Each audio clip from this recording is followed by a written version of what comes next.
How about romance? Does romance speed up the dating process these days? Why? Sets up rules where they're expecting certain things. Yes, exactly. If you set it up as a... Look, for every type of method, there's a twist. Like, there's some guys who will take the romantic approach and take, like, the more hardcore, like, you know, go-get-em principles, and then they'll make it work. So I'm not saying... You know, I know some guys that are, like, super romantic, and they pull girls left and right. But generally speaking, most guys see these movies, don't they? They see these movies where they think that romance is what's going to work, and it doesn't work. All right? How about commonalities? Most guys... What's that? What do you mean by romance? Romance is like this. I'm going to go out on a date with this girl. I'm going to bring her a big bouquet, right? I just met this girl, but I'm going to bring her a bouquet. And I'm going to bring her chocolates, you know, stuff like that, right?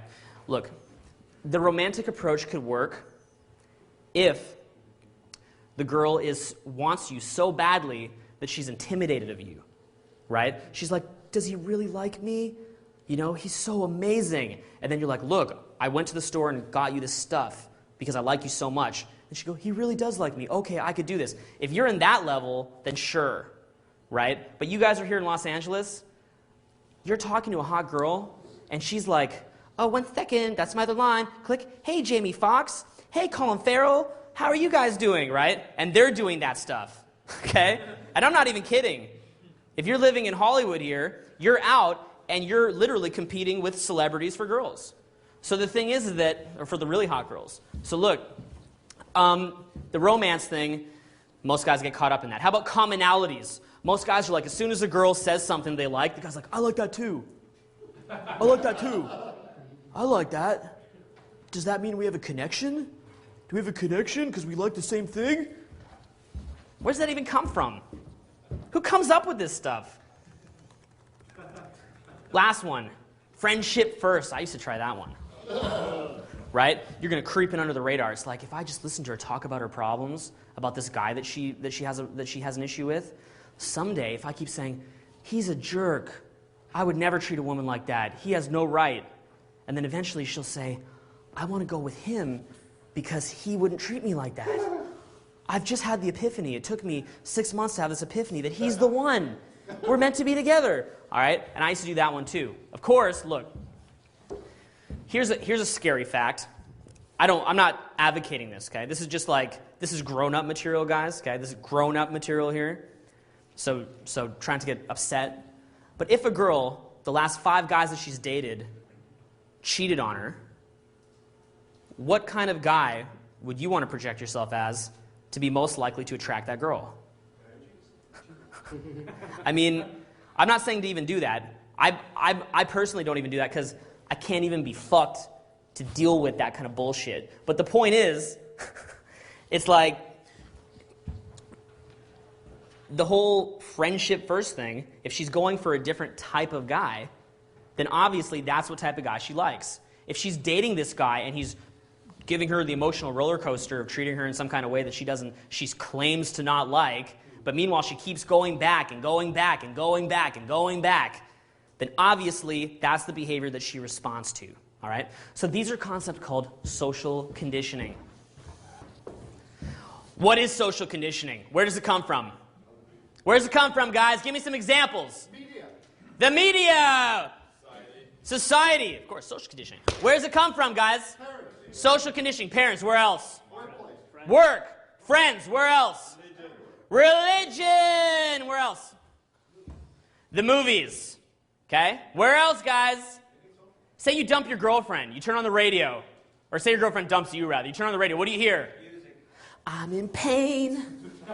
I'm in pain. My girl left me. I'm so sad. I'm so empty. I'm so confused. Because love is all that matters. Fuck is right, man. Love is all that matters. Oh. Right? That's getting pumped into you. Okay? It is coming at you from all angles. Billboards, the television, advertising, the media, the radio. Anywhere you could think of. Walt Disney movies. Okay? Cosmopolitan. Look, anywhere. Look. You got the look at the movie. It's called Basic Hollywood Formula here. You got the girl. And the guy and the girl, they hit it off for a bit, and then it falls apart. And then the girl's going to leave town. She's leaving town! And then the guy goes, she's the one. She's the one. Then he runs, right? And she's in the taxi. And he chases the taxi. Sarah! Sarah! I know now! You're the one. You complete me. Okay? She goes, really? I complete you? Yes. Oh, and they make out, right? And these are, look, I've got nothing against these movies. I think they're great. I'm like, oh man, that's so beautiful, right? I love them as much as everybody, okay? But as a chode, here was my model of the world. I'd watch that, I go, that's right, that guy stood up. That guy stood up and he went for what he wanted and told his feelings. And I want Sarah so bad. And I'd be like, so I'd go in to the girl. And I go, Sarah, and dudes, I have some humiliating stories in my past. Okay, Sarah, you're the one. And Sarah's like, oh, that's nice, right? She's like, thanks. I really appreciate that, right? And she's fucking creeped out, massively creeped out, okay? Look, I got stories, guys, okay? I tried a lot of things, trial and error. At the start, it was painful. There was one girl who I used to sit beside in class. If she's watching this video, I'm sorry. Okay? She used to sit beside me in class. Valentine's Day was coming up. So I found out her route to school because I noticed her walking on the route to school. So I went and got chocolates. And I met her on her route to school. Okay? I was about 20, 21 at this, or about 21. And I met her on the route to school. She comes up. I see her coming through the snow. And I'm like, hey. Right? And she's like, oh, hey, what are you doing here? I'm like, don't worry about it. Right? Like trying to be all smooth. I'm like, don't worry about it. Right? So I walk in. I'm like, hey. So I brought you these for Valentine's Day. I just want to say I really like you. Right? And she's like, oh, thank you. Oh, that's so nice of you. Gives me a hug, right? Just kind of bolts. Okay? So now it's March break, right? And I'm like, did it work? I'm going to find out when I go back to class. Okay? All week I think about it. I'm like, man, if this works out, my life will be complete. That's all I want, right? If she would just come in my life, I would just be the most grateful person, and I will treat her like a princess, and I would just be so complete. And so I waited all week. School comes, I sit beside her, it just doesn't get talked about. Just sits there like a stinking, steaming turd for the rest of the semester. It's like, it never happened. We will never discuss this again, all right? That's what happened. Here's the next one. This was even more brutal. So after I realized that wasn't going to pan out, do you know what I realized? I realized that, look, I never really liked that girl. That wasn't my connection. It was this other girl. She was the connection. How did I not see it? God, I was so confused. So anyway, she leaves school, but I know where she works. Okay? I was going to school in Kingston. She goes to school in my hometown of Ottawa, right? Or sorry, she works in my hometown of Ottawa by coincidence. And I'm like, how much of a coincidence could this be that I found out where she worked? And she casually mentioned it. She brought up where she works, so she wants me to know where she works, right? I know what this means. This is fate. Me and this girl are meant to be together. So I make a decision. She works in an office building. I'm going to walk up to her office and say hi. And just say, hey, I remember that you worked here. I was in the neighborhood. I thought I'd say hi. Okay? My heart's pounding. I like that.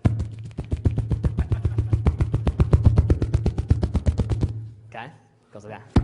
Okay? So, sitting there, I go, right? I walk up to her office. I'm getting ready to go up. I am terrified. I am freaking out. But I'm going to do it because love demands it. All right? Okay? I'm serious. Like, I'm making this funny, but I'm so serious. Thank God she actually, by total luck, came down and was walking out of her office right when I was about to go up. By total fluke. It's a really big fluke. So I spot her on the street. I just say, hey, what's up? Oh, hey, we should grab lunch next week. She's like, yeah, okay. I'm like, here, let me get your phone number. She's like, okay, sure. Gives me her phone number. I'm like, yes, this is it. This is fate. This is it. Right? Because I'm living in Hollywood reality. It's called social conditioning. Social conditioning was governing how I thought. So I go home. I tell all my friends. They're like, good luck, man. Good luck, man. Tell all my friends about it. Call her up. I'm terrified. Terrified. My throat is constricting. I cannot think. I tried to call her multiple times. Finally, I said, look, obviously this isn't going away. I'm going to do it. Call her up. Set up a date. She says yes. Bang. I'm willing to drive from Kingston to Ottawa in order to go take this girl out. Okay, 2 hours. Yeah, right. Okay, so I was willing to do it. So then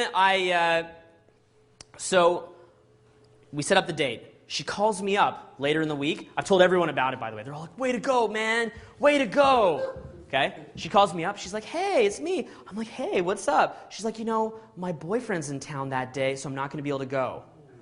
Right? And I'm like, how does this coincide with fate? I don't understand. Right? I couldn't understand that. So I'm thinking about it. I'm like, she needs me to rescue her from her boyfriend. Right? What could it mean, right? So I called her back. I'm like, you know, I really like you. We've got to go out. She's like, well, I'm really busy. Right? No go. Never saw her again. That's really what all this is about, man. I'm just about to reach out to that girl. Look, the thing is, okay? So this whole thing was about, okay? So the thing is, look, that's what would possess me to do these things? Where am I getting these ideas from? Where would I learn about how to really meet girls? How could I have learned? You guys have resources now because there's stuff, you know, the media is beginning to cover this stuff, but there was no resources. My only resource was Hollywood and concepts of social conditioning. All right? That was it. You want to know what's funny, though? Something called full circle. Right? And in a lot of ways, if love is here, you come up here, you know, maybe you learn tactics, you learn don't supplicate, like don't treat the girl like don't put her up on a pedestal, right? You learn that, then you keep going, you become a player, keep going, you become a natural, and then if you want, you can do what I did. And you can actually have a loving relationship. I have a great relationship. Really great relationship. And it took me a few years and a path to get there. All right? Some of you may want to stay here. I know a lot of guys that just prefer to just do their own thing. A lot of guys, I have massive respect for that. I may at some point do it again. I take my relationship one day at a time. I never think ahead. But the point is, look, in order to get back here, there's a lot of unwiring that has to take place, all right? There's a lot of unwiring that goes on before you can do that. So, if this is what you want,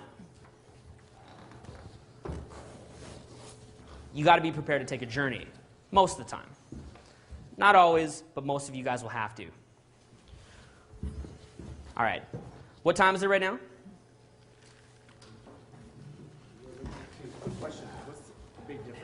Before we do that, though, what's the time? Do you have a watch? 11:15. What time did we start today? 9:45. You guys want to do a 5-minute break? Okay, let's slow it down. Now, when we go on this break, I'm going to teach you guys a trick. It's a very important trick. Have you guys ever heard of the gray zone? Yeah. The gray zone is, on one level, you have plugged in, working, in the zone, focused. On the other hand, you have unplugged and relaxing. The gray zone is where you're half in one, half in the other. You guys might go outside and want to start talking about game and pickup and all this. Why don't you guys go outside and socialize and just talk about whatever, okay? Just chat. Because you want to know the truth? That's a lot closer to what pickup really is than talking about tactics, isn't it? Plenty of people have success with women, even in spite of using money and even in spite of looking good. And believe it or not, even in spite of being romantic. You probably have tons of friends who have met girls by being romantic and through the social circle. Social circle is a very, very common way that girls are met. Great. Awesome. It's good stuff. Lots of people have very healthy relationships they met through churches, social circles, all sorts of stuff. They took a long time to meet each other. It's totally fine. It's really a beautiful thing. The point that we've covered, though, up until now is that there's no cause and effect relationship between those types of things that social conditioning represents and actual attraction, all right? There's no cause and effect link. It's just arbitrary. Sometimes girls are attracted to a guy, and he acts really romantic, and she lets him get away with it. All right? You know, sometimes a girl likes a guy, and he's like, yo, check out my watch. And she's like, oh, that's a really nice watch. And then they wind up hooking up. All right? Sometimes that happens. It's fine. But the point is there's no cause and effect link. It is not what is sparking the attraction. It's not that primal attraction. It's just arbitrary. But isn't science a funny thing when we're talking about an empirical science? People think that they know what causes attraction. And attraction, in many ways, like religion, is one of those areas that people have not wanted to touch for a long time. They don't want to touch it. Why? Because it is an area that a lot of people aren't comfortable with. Even just this conversation that we're having over these next 4 days would offend a lot of people. They would find it difficult to listen to. They would find it offensive. Even if I'm just expressing my views, they're not going to be able to say they disagree with it, right? Say they say, you know, I don't agree with this guy. Most people who would disagree wouldn't be able to say, well, you know what, I just have a different set of opinions. They'd go, oh, listen, this is an outrage. This is insanity, all right? Because it's an emotional topic, like, you know, politics and things like that, all right? Like religion, it's an emotional topic. Most people don't want to touch it. What I have to say, of course, when someone, be it from the media or whoever, would say, well, you know, this doesn't work, I go, all right then, you try. You come up with something. Here's a guy, 3 days, go. Make him get the girls in 3 days, go. Do it your way. Try, well, that's not my special. No, then shut the fuck up, all right? Shut the fuck up, okay? Right? Because at least I'm trying, okay? At least I'm trying something, and it's even working. So, look, there's no cause and effect relationship here. It's fine. But most people, they haven't looked at it, all right? They haven't really looked at what's causing attraction. Even as a subset of that, even people who are looking at what's causing attraction, sometimes it creates certain assumptions from the foundational perspective and make all these other rules based on those initial assumptions when the initial assumptions were wrong. And we talked about that from that very first diagram, all right? So this is a really hard thing to figure out. In fact, I've been very reserved to create a model of attraction for over half a decade because I've always wanted to stay open-minded as to what's really causing this phenomenon, all right? I've wanted to keep my eyes open. I don't want to get caught up in trying to continually look for validation of my own beliefs all the time. You know, I want to keep open-minded. You know what? In another 5 years, maybe I'll say, you know, I found even a more refined way of doing these things. I'm always open to it. I never want people to hold me to old opinions or old beliefs because you know what? Beliefs change. Now look, nonetheless, I think we've got this pretty friggin' down now, just judging by the kinds of results that we're getting. So, why is the common view wrong? First of all, girls are wired to go for guys that stand out from the crowd. Yes or no? Yes. Yes, of course. Women want the guys that stand out. So whenever an approach gets too popular, can it still work? If it's too, it's an arguable one. Of course, if you're tapping into raw attraction, that will never stop working. But the point is, who here's ever been to a Greek island or Italy or some kind of environment where beautiful women are so plentiful that they're just everywhere? Has anyone here ever gone there? Have you noticed that after a while, they just become generic? Have you seen that? There's so many. You're surrounded by so many beautiful women. You're just drowning in it, and they just seem normal. They're like, oh yeah, she's beautiful, she's cute, whatever, because it becomes the same old, all right? People are wired to look for the ones that stand out. I live in Hawaii, and I remember seeing a big group of Japanese girls. And one of them had the blonde hair. She dyed her hair blonde, whereas the other ones all looked pretty much the same. And I noticed that my eyes kept shifting towards the one that had the blonde hair, all right, because she stood out from the crowd, even if she wasn't necessarily the prettiest girl, all right? Women want guys that stand out. That's a biological thing, an evolutionary thing. So if you're doing the same old approach that every other guy's doing, which is about 95% plus of society, it's not going to be the one that's going to most likely work for you.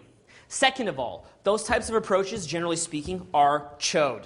They are classified as full chode, lame, desperate, needy, weak, beta, all right? They suck. They don't work, all right? Anyone who advocates them, again, here's a guy. You've got 3 days. Go, all right? make it work. Guess what? You can't. All right? Now look, you want to be thinking outside the box with this type of stuff. What that means is when we're looking at attraction, all right, when you're looking at how you think about attraction, you want to always be thinking for yourself. You don't want to be looking at what society's telling you, and you don't even want to look at what I'm telling you. You want to go out, meet women, and make your own decisions based on what you think, all right? What I'm going to tell you, you think about it, you go out, you try it. If it works, then you know it worked based on your own experience. If not, then it didn't work based on your own experience. But ultimately, you have to decide for yourself.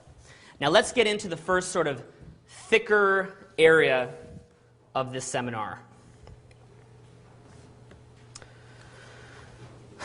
Mass confusion.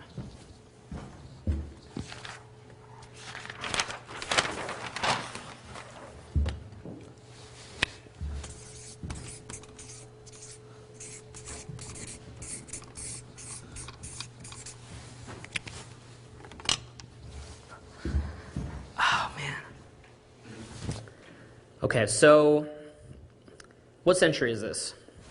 21st. 21st century.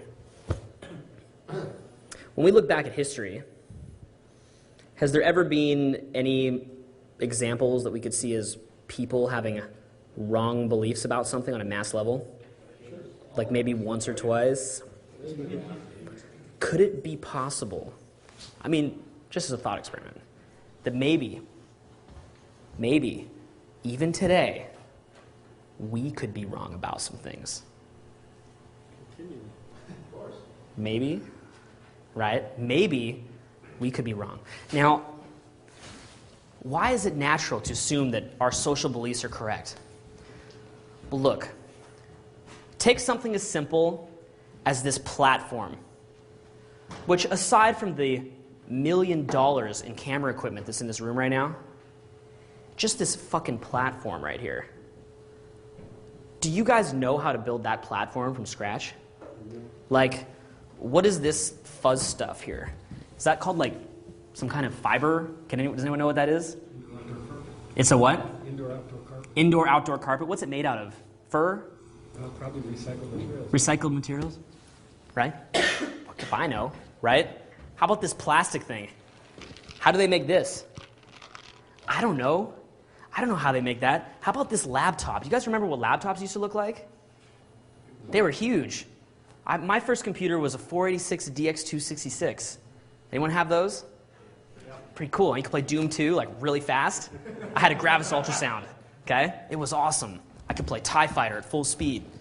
Okay? XCOM UFO Defense. Any nerds in the house? Warcraft? Yeah?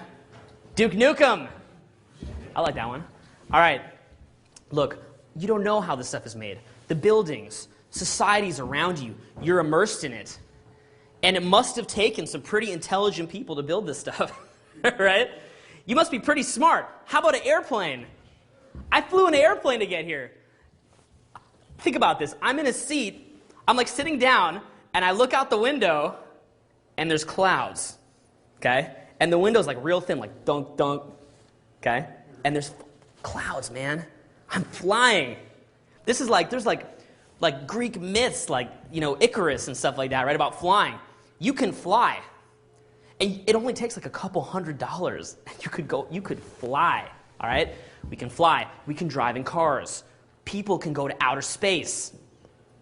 We can fix diseases and stuff like that. You know, we live in an incredible, incredible era, right? You can have a video phone where you talk to somebody and they're not even in the same room as you, and you're looking at them and having a conversation, right? People will look at this in like 500 years and go, oh, we have the iPhone version X point zillion that does a telegram or something, right? A hologram, okay?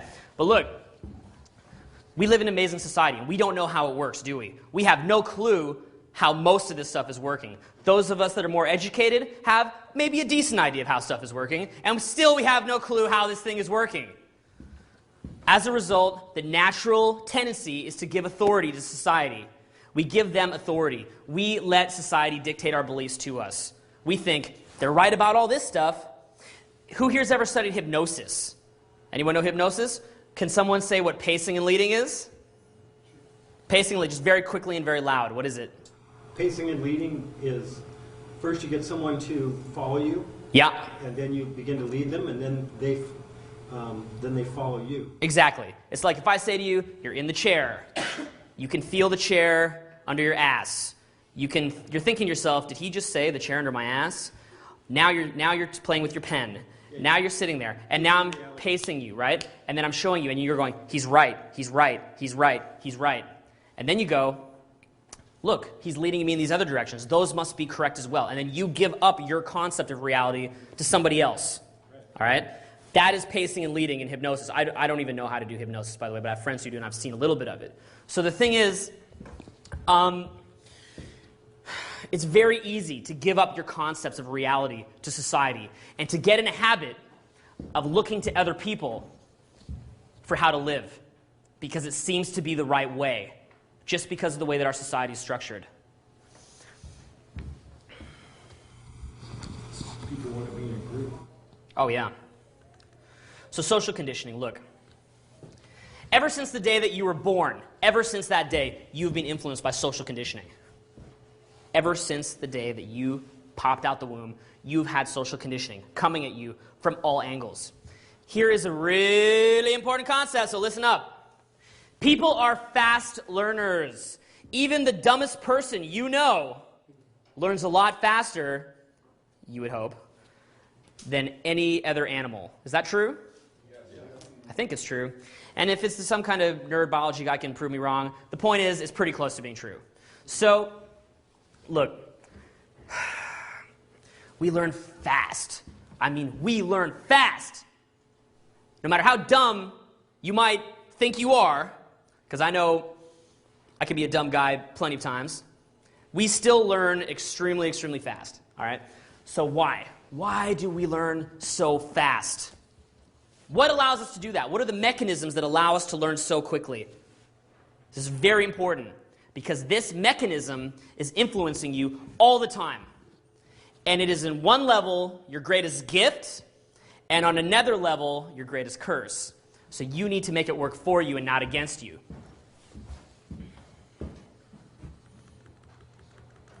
The reason why we learn so quickly is because we learn socially. We are social learners. We learn from the people around us all the time, constantly. We live in a socially created reality.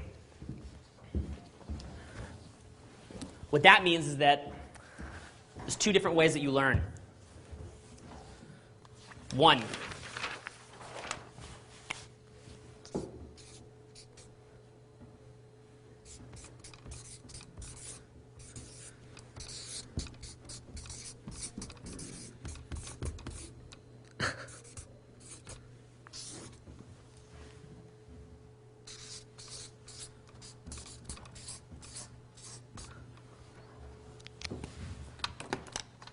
it's going to be a recurring theme.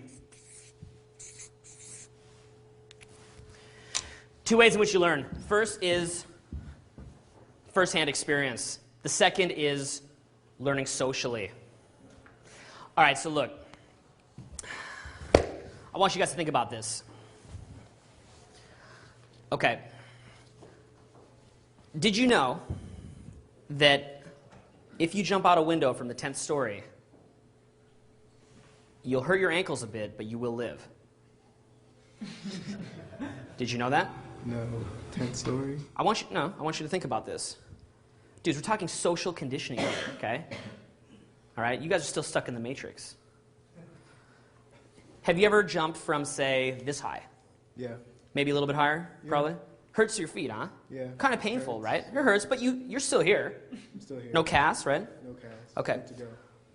Have you ever heard of terminal velocity? Yeah.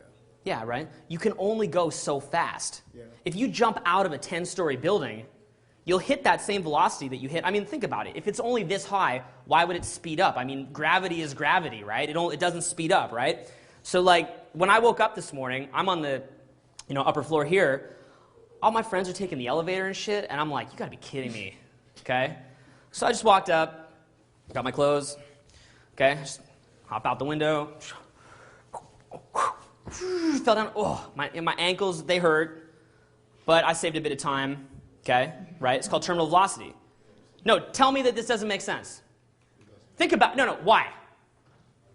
Why doesn't it make sense? You understand gravity. Who did you learn gravity from? Science teachers. Your science teacher? Okay. What's that? Yeah, exactly. Well, you speed up as time goes on. You're going faster. How do you know? Well, I actually was a science teacher. Get out of here. No, okay. All right. Okay. But think about it. Where did you learn that from? Did you ever go up like really high and drop something, or what'd you do? No, I learned physics class. You learned in physics class. Got a degree in physics. Well, this is physics class, all right?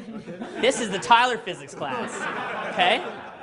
And what I'm teaching you guys is you're plugged in the matrix, man, okay? Okay. You gotta bend the spoon, man. There is no spoon, okay? All right, look. When you jump out of a window, okay, you jump out, you hit terminal velocity at a certain speed, and then you land. Gravity is gravity. Do you really think gravity is so ridiculous that it changes speeds as you go and stuff? It's a constant. And you fall, you can jump from anywhere. Anywhere you want. Okay? Look, let me ask you another question, okay? Have you ever eaten your own poo? Have you? Probably when I was a baby. When you were a baby? Okay, my sister did that, so I'm down to that. All right, okay? So look, parents pulled her away before it could happen. Anyway, look. Okay. My favorite food? Chocolate. Right? Okay? Think of it this way. If you eat food, okay, you're eating the food, and it's got all these nutrients in it, right? Your body cannot absorb all those nutrients. You're on the run. You're too busy to absorb all those nutrients. Sometimes you do, sure, sometimes. But most of the time, if you're moving around, you're not absorbing all those nutrients, right? If you need just like a quick picker-upper, okay, and you've got no food on you, you're going to waste all that unprocessed nutrients. You're telling me. You're going to waste that. Okay? This is why the world is starving, I'll tell you. Okay? Right? This is why the world is starving. Because people are wasteful and they don't recycle. Okay? They think just because they recycle a couple bottles that they're recycling. All right? Look, who wants to prove me wrong on this one?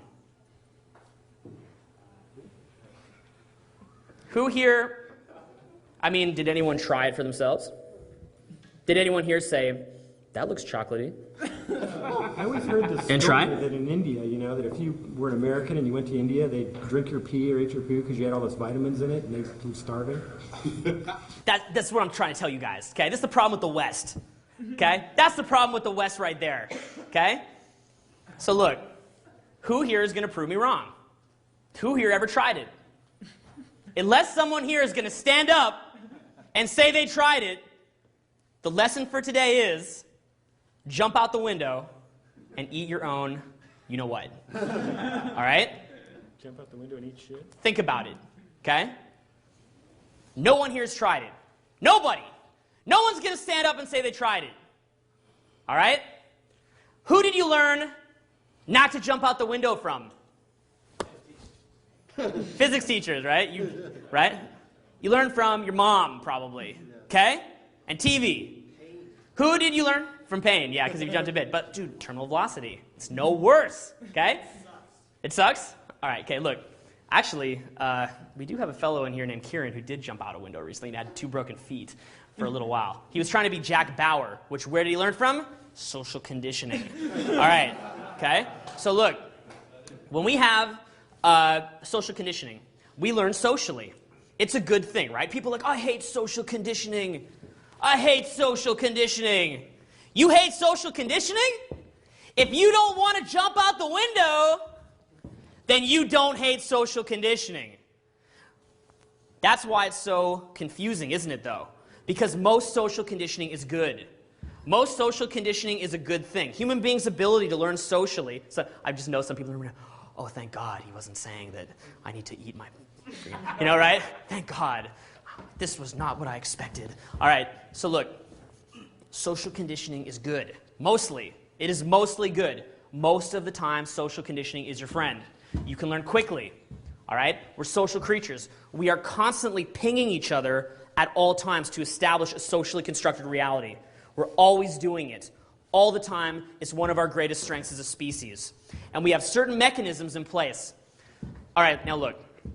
Anything that I read to you guys here, it sounds really official, like the 3 mechanisms of social conditioning. This is just stuff I made up, all right? So if you can find some sharper source, do it, all right? These are just my opinions, all right?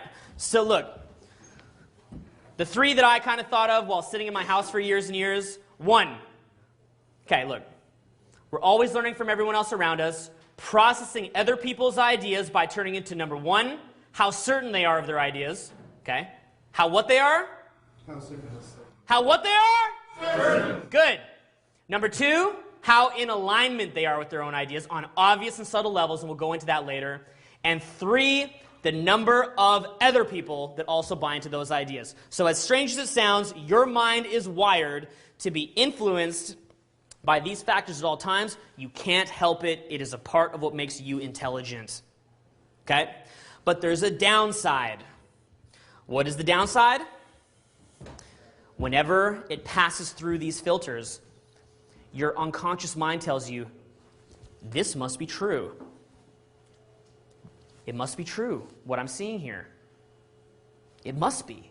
Because he's certain, he's totally in alignment with his own ideas, and other people are sitting around and nodding at him. It must be true. And so here is the next important concept. Ideas, listen to this carefully, ideas, no matter how stupid, can spread like wildfire. Think of this. Especially these days.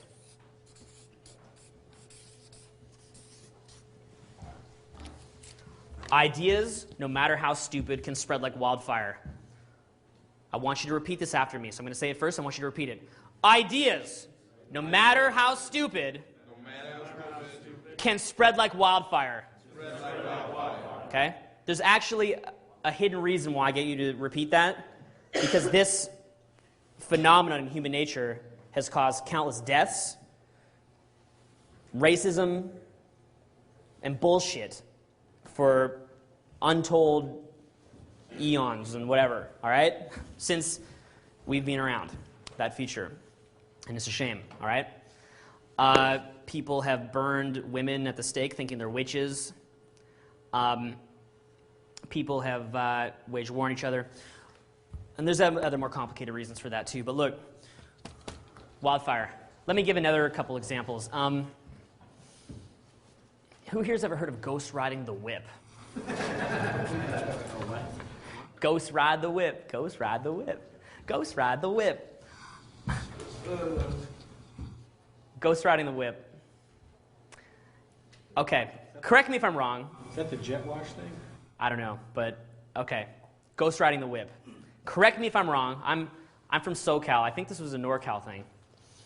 Is where you drive your car, and then you put it in some kind of like lock position on the steering wheel, and then you hop up on the front of your car, and you're like, I'm ghost riding the whip. Okay? Have we got Yaya in here? Yeah? Did I get that right? Yeah, pretty much. Pretty much? You ever done it? I'm still regretting not doing it in Italy, though. All right. Okay, look. Ghost riding the whip. Here's how it works. First, a charismatic rapper comes onto television. Then he makes a cool sounding song. Ghost ride the whip. Ghost ride the whip. And then guys go, Ghost ride the whip. Yeah. Right? And then they go, they jump on the car, and they're like, I'm ghost riding the whip. And then the car goes, boom. Right? And they fly, ah! They crash their car. And countless people have like demolished their cars and broken their bones and stuff like that, trying to ghost ride the whip. Now, when you think about how dumb ghost riding the whip is, okay, right? Let's think about, on one hand, you have like mankind, the great species, Albert Einstein, Winston Churchill, creatures of greatness, creativity, innovation. On the other hand, you have ghost ride the whip, ghost ride the whip. Okay? The two sides, all right? Why is that? The same creatures that could be capable of, one side one side of the coin could also have a different side of the coin. Well, see, look, if you think of those different criteria, certainty, being in alignment with it, and seeing how many other people are doing it, ghost riding the whip makes perfect sense. And this is the same reason why, you guys know the rapper Nelly? You guys ever heard of him? Do you know what his trademark is with his face? The Band-Aid, right? He goes and gets a Band-Aid. He's got a little cut in his face. He's at a concert or something like this, okay? Correct me if I'm wrong. At a concert, pulls out a Band-Aid, puts it on. He goes out, yo, I'm Nelly, right? What happens next? The kids go,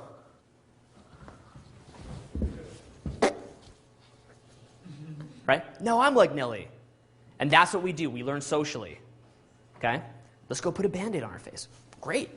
Cool, right? We learn socially. So the thing is that people are learning from those two different sources. First, experience, and the second is socially. If you want to look at the history of society, through, say, the last couple world wars, look at, like, McCarthyism, which was where people, were constantly paranoid that other people were communists or something like that. Or you look at, a great example would be the Nazis, okay, where they said, we're going to create these concentration camps, and people go, and, like, people that actually, probably a lot of them are good people, but they're just following orders. I'm just following orders. Everyone else is doing it. I guess it makes sense. And people just follow orders, all right? Because people are constantly looking at what other people are doing to decide. Let me tell you something. I'll give you two examples.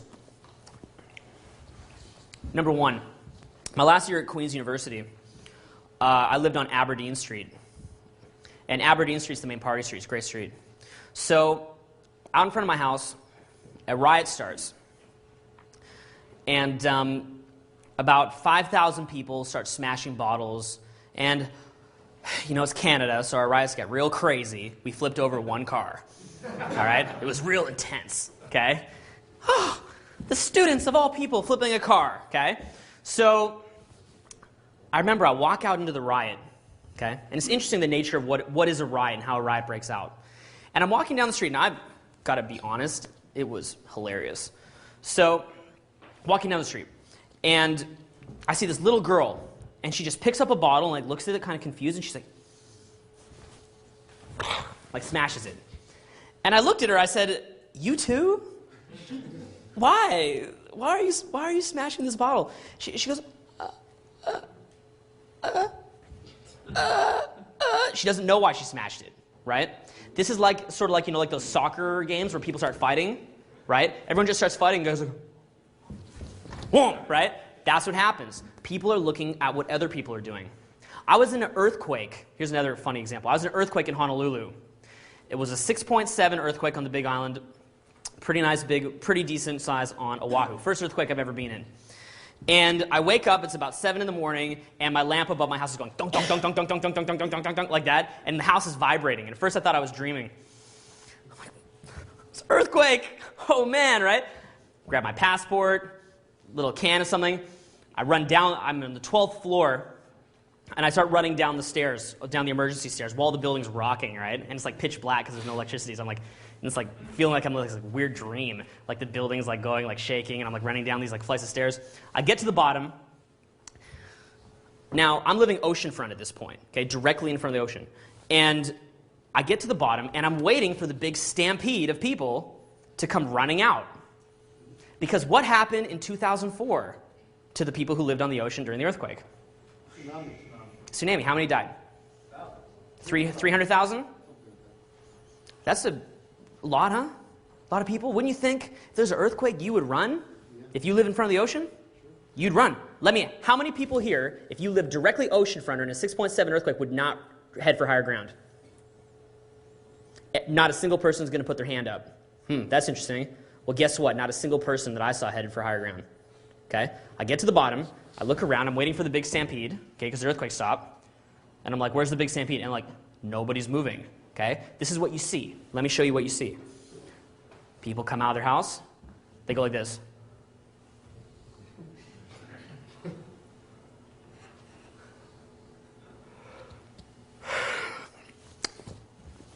Go back to bed. Boom. That's it. That's all they do. Right? Just go right back to bed. Even though you're oceanfront, and you just be in a 6.7 earthquake. Just go right back to bed. Okay? Why? What would have happened? Here's a funny one. What if the group of us went there, could just teleport through time, went there, and right at that time when everyone's looking out their house, we just all went like this. Ah! And we all just started running like that. Okay? What would happen if we did that? They'd all do the same thing. And then what would happen? Stam motherfucking peed, right? Ah! Right, and the whole town would be converging on Diamond Head. Just boom, we going because we would see other people doing it. That's what happens, right? I remember when in London, I was in London right after the terrorist attacks out there. Whenever, and you'd be on the tube, and people will stop the train. They're like, oh, there's like a paper bag here, and we need to get everyone off. And people go ah! Like that, and then people start running up the stairs. People are typically looking to learn socially. They're looking around to see who they could learn off of. By the way, do you remember how I said? I just want to give a little preview here. Do you guys remember how I said that a lot of these pieces are going to click in the following days? How would a piece like this click in terms of being extremely successful with women? Any thoughts or previews on that? Yeah. Mm-hmm. Yeah, well, one thing is like winning over like the alpha female in the group, like teasing the alpha female and getting her on your side, so that way the other members of the group will like her too, including your target. Mm-hmm. It's the person who is going more off of this than this that gets the girls, all right? But we'll talk more about that later. Herd mentality. Oh, yeah. Yeah. Yeah, I also think that it just relates to like if you act like the man and people respond to you like the man, the whole fucking room will assume that you're the man. Yep. You know? Mm-hmm. It's basically that. Absolutely. Do you guys remember how I started this by saying most world walks through life in a walking daze? Well, that's where this sort of pieces together, all right? This is why even a guy that's not that good looking, by learning these principles, can be scarily successful with women if he gets the stuff down. Anyway, look. Everything from propaganda, superstition, prejudice, smear campaigns, idealization, myths, it all comes down to the same human reasoning, which goes like this. It must be true. I can feel it. I can just feel it. It's true. It just makes sense. Really, why does it make sense? I don't need to get illogical. I can just feel it. Oh, yeah? Huh. Okay, you don't need to get illogical. Great. So you can feel it. Great reasoning. That's a good way to think. You can feel it. Go humanity. Okay? Go humans. Great way of thinking. You can feel it. I can feel it. It's true. Right? Ask people who like to read, say, horoscopes. Why do you believe in horoscopes? It's true. Why? Because it's a science. Really? Have you ever looked up the science? It's just true. I can feel it. But that's human beings. Very superstitious creatures. All right. Look. Society, when you've had certain beliefs, okay, and society has many beliefs, and you've been building on those beliefs for years and years and finding new evidence to reinforce those beliefs for years and years, because you guys should understand that when you have a belief, the way that your mind is set up is to continually look for evidence to support that belief. When you tell somebody that their belief is mistaken, they're going to be a little peeved, all right? They're not going to take it so good, all right? They're not going to take it good, typically. So look, we have a lot of beliefs, and we've been building on these beliefs for years and years and years, and in terms of your interaction with society, you've got to appreciate it. Okay, you really do. I mean, you've got to appreciate all the opportunity that you've been offered, because as a result of society, you're able to live a life which has time for leisure. There's a lot of modern medicine that, while on one hand can cause problems, but on the other hand can save you when you're in a really tight bind. There's so many things that you take for granted. Like, most of us here have not had multiple siblings that died in miscarriages. Most of us, right? Some of us have. Most of us here have not had multiple siblings that died from the chicken pox or something, Or, I guess maybe that was that a fatal one, the chicken pox? What were some of the ones that used to get you back in the day? Smallpox. Smallpox. What else would get you that's like a joke now? What's that? Polio. Who here has a friend that died of polio, right? I was just in a leper colony in Hawaii, in Molokai, and just to see the pictures of the people that are dying from leprosy, and their faces get like huge and stuff like that, and like they didn't even know what to do with them, so they just put them in this colony. And now leprosy is pretty much cured, right? We live in a society with leisure abilities. We live in a society that has more knowledge. We live in a society that can have self-development and self-development seminars, which I happen to like, anything like that. So look, airplanes, how awesome, right?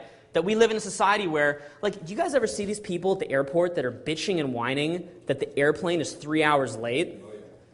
How long did your grandparents take to get to America on their boats? Okay? 6 weeks. And like a third of the crew is dead. Right? This is just a nightmare. Right? I have been here for 2 hours. Okay? It's a nightmare, right? People. I remember I was in London, and on the cover of the newspaper, they're like, "Virgin Airline nightmare. Passengers had to wait there for 3 hours, or maybe like 5 hours, while not getting to eat or drink. It's a nightmare." Okay, come on. Look, living in modern society, let's be real. Let's talk real. Okay, let's be real here.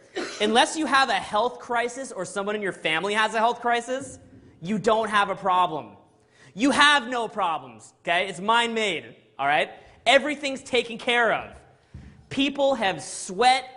People have even died to give you what you have, all right? People just to get you the information systems that can confuse you with social conditioning. A lot of people have had to work to get those, and most of them are good, because most of social conditioning is good. So society has to be something that is appreciated. Simultaneously, your interaction with society is also holding you back if you don't understand it. So you have to appreciate it. You have to take it for what it is, but at the same time, you have to learn to distinguish what's real from what's fake. You have to learn how to look at things with your own fresh set of eyes and make your own decisions and not look to other people to tell you how to think or to tell you how to act. And let me tell you, when you can become a person like that, your success with women is going to just pretty much be out of control, all right? But anyway, look, that's kind of a preview. Look.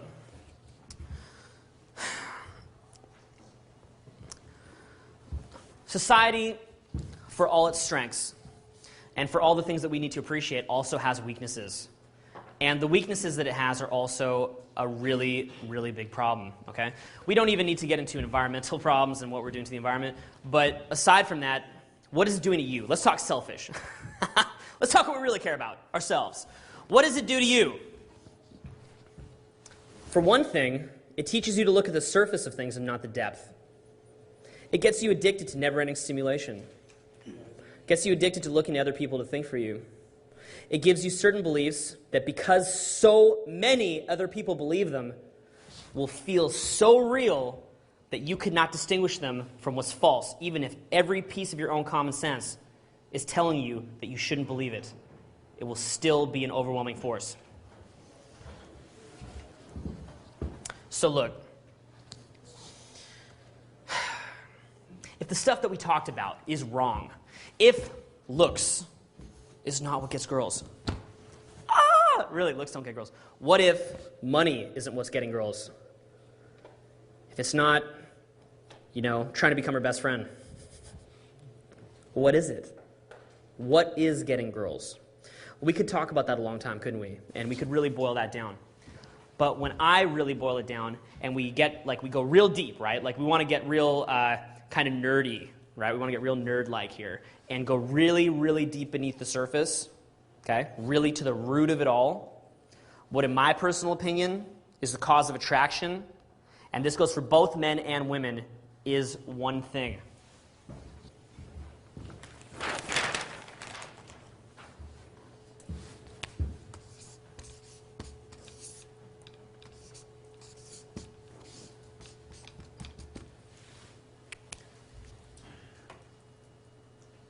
They were. Value. Okay? Okay? It's value, guys. It is, right? It's value. And what constitutes value for a man is different than what constitutes value for a woman.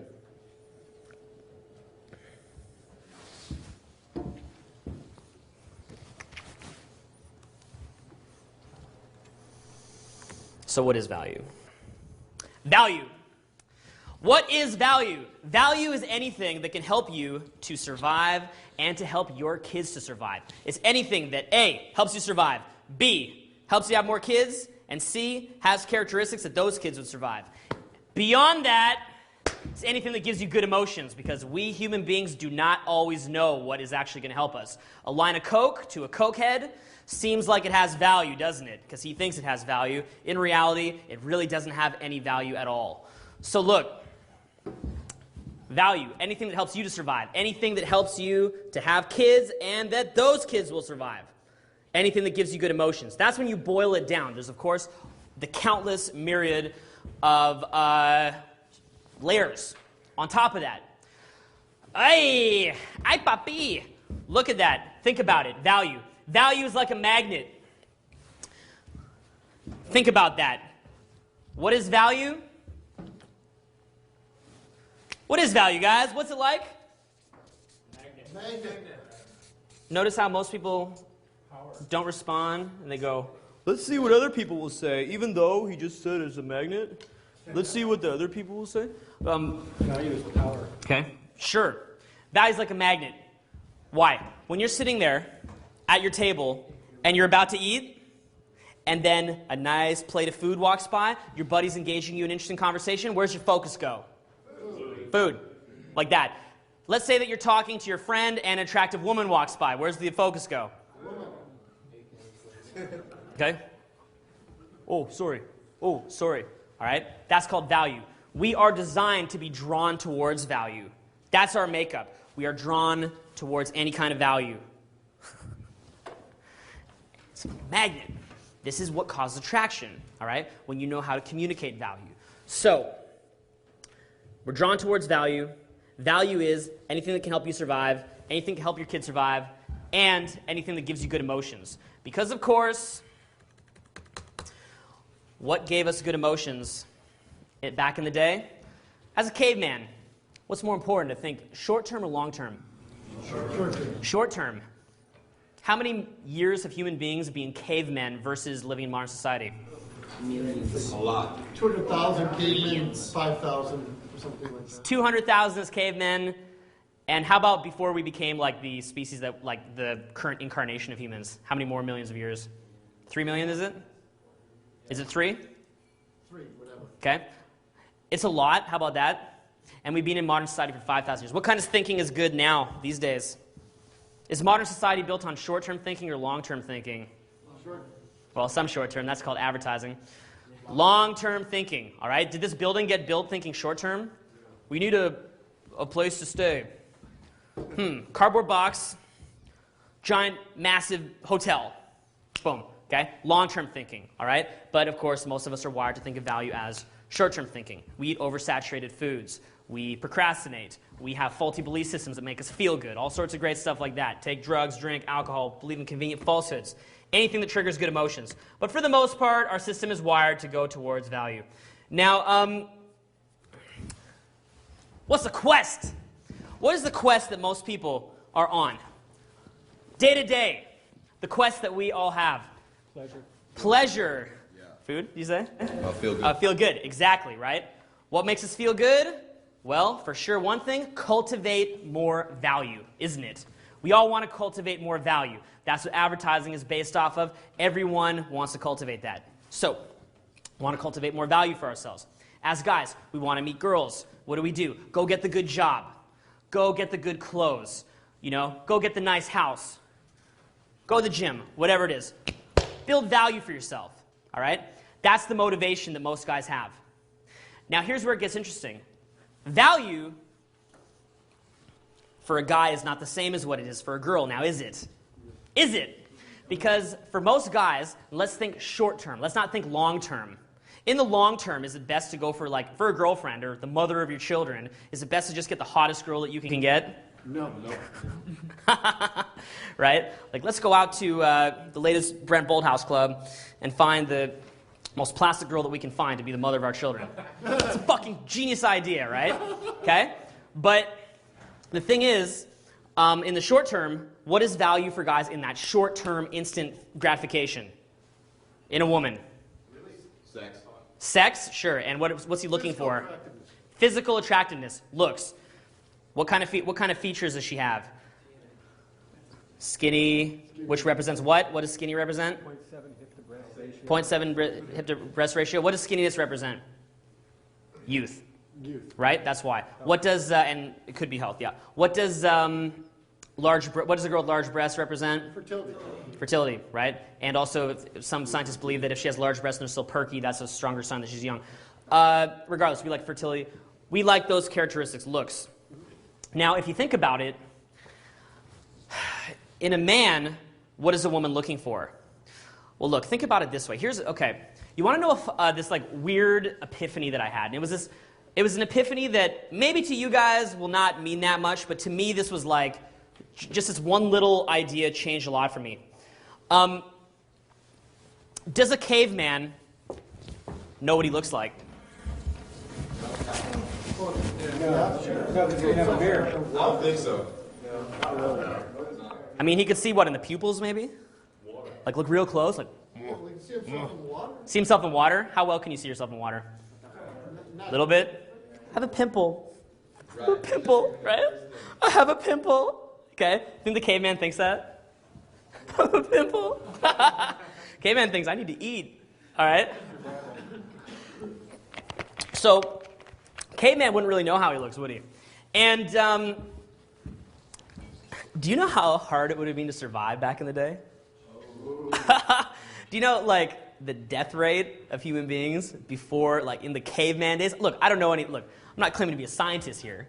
This is just common sense. If you've watched National Geographic for half an hour, you know social learning, you know the answers to this stuff. Back in the day, survival was really hard. And so, for a woman, what qualities is she going to look for in a man? Is she like, I just need the nicely sculpted man, right? I mean, that might help a little bit, but for the most part, she's looking for decisiveness, resourcefulness, dominance, fearlessness, a guy who dictates reality and does not have reality dictated to him. All right? Sure. She wants that because those are the more important qualities. Qualities are going to be a lot more important than anything else. And this is why, throughout history, we have leaders that, like, how tall was Napoleon? How tall? 5'3", right? He was a little rambunctious little man. Who here's been to Paris? Yeah? You guys see all the N's all over? The N's all over the bridges? Amazing. Amazing city. And look, those qualities that we admire and that women admire in a man have nothing to do with looking in the mirror. All right? Has nothing to do with that. What it has to do with, and even take money. Money is still social conditioning. Because that kind of form of currency, it's still social conditioning. What a woman is responding to on a raw, like primal level, you want to get really beneath the surface. What is she responding to? She's responding to that resourcefulness, that decisiveness. In other words, let's break it down into layman's terms. All right? Layman's terms. If you walk up to a woman and your heart's going, okay, let alone trying to kill an animal, okay, and you're just walking up to a woman and your heart's going like that, right? And you're like, hi, okay? How much value does that have? That has none. That's called negative value, okay? What's the word we use for guys that do that? Chode. All right? That's chody behavior. Okay? Chody. And valueless. So, oh, man. How about a guy that walks up confident, resourceful looking? He's got that beaming smile on his face. Right? That's the guy that's going to be far more attractive. Okay? Remember that. Caveman didn't have a mirror. You don't need one either. All right? I don't even really get myself too concerned about that stuff. What constitutes value for a guy is very different than what constitutes value for a girl. Especially when we're going to talk about money. You want to know why? Take a girl here in Hollywood. Does she need to have sex with a guy in order to use him for all his money? You guys ever heard of an orbiter? Or a male groupie? Or a sponsor? All right? Okay. Male groupie. I mean, out of you guys here who have dated attractive women, how many of you who've dated attractive women, or even a regular, normal, nice girl, found that she had a multitude of men that took care of a lot of different things for her? Yeah, right? She's got the driver man, okay? The guy that takes her out for nice dinners, right? We're friends. He likes to buy me dinner. He likes it, right? Yeah, right. Okay, I'm sure he buys dinner for all his friends and the guys in his life too, okay? But that's called the sponsor, the groupie, the orbiter. Most girls have orbiters. They don't need a guy with money. A lot of girls living in a nice city have parents that take good care of them, don't they?